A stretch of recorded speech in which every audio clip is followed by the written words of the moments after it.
പ്രമേഹം നമ്മുടെ ശരീരം മുൻകൂട്ടി കാണിക്കുന്ന ചില വാർണിംഗ് സൈൻസ് ഉണ്ട്. നമ്മൾ ഒരിക്കലും അവഗണിക്കാൻ പാടില്ലാത്ത വാർണിംഗ് സൈൻസ്.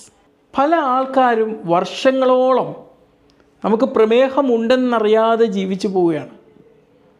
പലപ്പോഴും ലക്ഷണങ്ങൾ തുടങ്ങുമ്പോഴേക്കും പ്രമേഹം നമ്മളിൽ ഒരുപാട് നാശങ്ങൾ ഉണ്ടാക്കി തുടങ്ങിയിട്ടുണ്ടാവും. ഇങ്ങനൊരവസ്ഥ ഉണ്ടാവാതിരിക്കാൻ വേണ്ടിയാണ് ഈ ഒരു വീഡിയോ ഞാൻ ചെയ്യുന്നത്. എന്താണ് പ്രമേഹം അല്ലെങ്കിൽ ഡയബറ്റിസ്?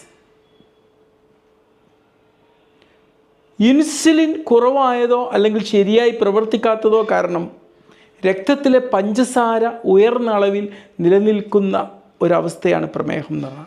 പ്രമേഹം തുടക്കത്തിൽ കാണിക്കുന്ന ലക്ഷണങ്ങൾ എന്തൊക്കെയാണ്? ഒന്ന്, അമിതമായിട്ടുള്ള ദാഹം. പതിവായിട്ടിങ്ങനെ മൂത്രമൊഴിക്കാൻ പോവുക. നമുക്കൊരു കാരണവും അറിയാത്ത ചില ഭാരം കുറഞ്ഞു പോകുന്നൊരു സാഹചര്യം. ക്ഷീണം ഇങ്ങനെ സ്ഥിരമായി നിൽക്കുക. കാഴ്ചയിൽ മങ്ങലുണ്ടാവുക. മുറിവുകൾ ഉണങ്ങാൻ വേണ്ടിയിട്ട് സമയം വൈകുക. പിന്നെ ഇൻഫെക്ഷനുകൾ ഇങ്ങനെ ആവർത്തിച്ച് വരുന്നൊരു സാഹചര്യം. ഇതെല്ലാം കൂടി ഒരുമിച്ചുണ്ടാവണം എന്നില്ല കേട്ടോ. അപ്പോൾ ഈ ലക്ഷണങ്ങളിൽ ഏതെങ്കിലുമൊക്കെ കാണുകയാണെങ്കിൽ നമ്മളെന്ത് ചെയ്യുക? നമ്മുടെ ഫാസ്റ്റിംഗ് അല്ലെങ്കിൽ നമ്മുടെ ഉപവാസ സമയത്തുള്ള ഭക്ഷണാനന്തരവുമുള്ള രക്തത്തിലെ പഞ്ചസാരയുടെ അളവൊന്ന് ചെക്ക് ചെയ്യുക. പഞ്ചസാര അടങ്ങിയത് റിഫൈൻഡ് ആയിട്ടുള്ള കാർബോഹൈഡ്രേറ്റുകളും കുറയ്ക്കുക. നമ്മളുടെ ഫിസിക്കൽ ആക്ടിവിറ്റി അല്ലെങ്കിൽ ശാരീരികമായിട്ടുള്ള എക്സസൈസുകൾ കൂട്ടിയെടുക്കുക.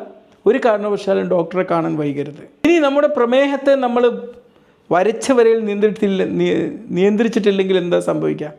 നമ്മുടെ ഹൃദയത്തിന് അത് അപകടം ഉണ്ടാക്കാം. നമ്മുടെ വൃക്കകളെ നശിപ്പിക്കാം. നമ്മുടെ കണ്ണുകളെ നശിപ്പിക്കാം.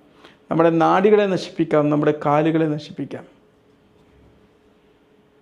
സമയാസമയത്ത് നിയന്ത്രിച്ചിട്ടുണ്ടെങ്കിൽ ജീവിതകാലം മുഴുവനും ഉണ്ടാകുന്ന ഇത്തരം ബുദ്ധിമുട്ടുകൾ നമുക്ക് ഒഴിവാക്കാൻ കഴിയാതെ വരും. പ്രമേഹം നമുക്ക് നിയന്ത്രിക്കാവുന്ന ഒരു രോഗമാണ്. പക്ഷെ ഒരിക്കലും നമുക്ക് സമയം കളയാൻ പാടില്ല.